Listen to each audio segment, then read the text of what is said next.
As we enter this new month of July, I could not help but sit with the thought of how I would have been engaged this month. I would have been a fiance. I know a lot of women don't want to hear this, but sometimes what feels like punishment truly is God's protection and preparation for what He really did intend for you. You want to find out what God specifically ordained for you.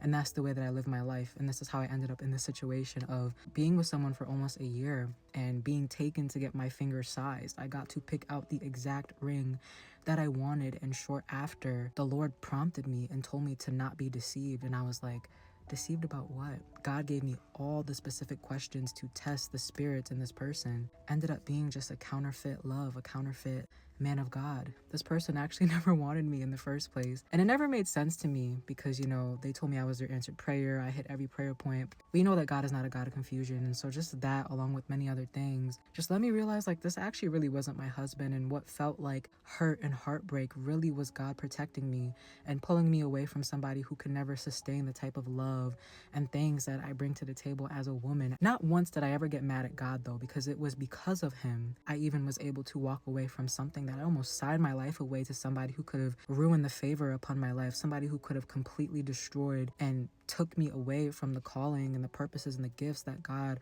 has instilled in me to carry out for His glory. I've been seeing a post lately that says, I would rather marry late than to marry wrong, because God does not like divorce. He despises it so bad. Sometimes we could start orchestrating what feels like God's will because it seems so good in our eyes, and we have to be so careful about that, especially as women. We love so hard, we feel so hard, but we have to learn to guard our hearts. And I feel like that was the season that the Lord launched me in right after that, because I was wanting to do so much for somebody who never saw me. Because sometimes love, this illusion of love, can blind us truly from seeing God. God's protection is like no other, and I learned that more than anything in this circumstance. Like I said, I feel like I was so close, but I really wasn't. If anything, this would have ruined my life. Like, God had revealed so much to me after the fact too. It's also common for you to get a direct order from the Lord, and He will tell you something or show you signs of that person, and sometimes we just ignore it because we hold on to potential. We hold on to, oh, like maybe it just won't be that bad. I could handle it.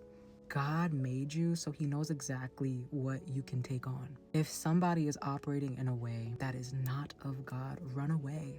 Run away if they are a liar. People will tell on themselves if you listen close enough. You have to pay attention. Do not fall for false fruit. Just because they are in the church does not mean they know God. You need to test people even in the church, because you never know. They could be serving, they could be the preacher, they could be the pastor. Test the spirits, because if you don't have your own relationship with God, you don't know Him.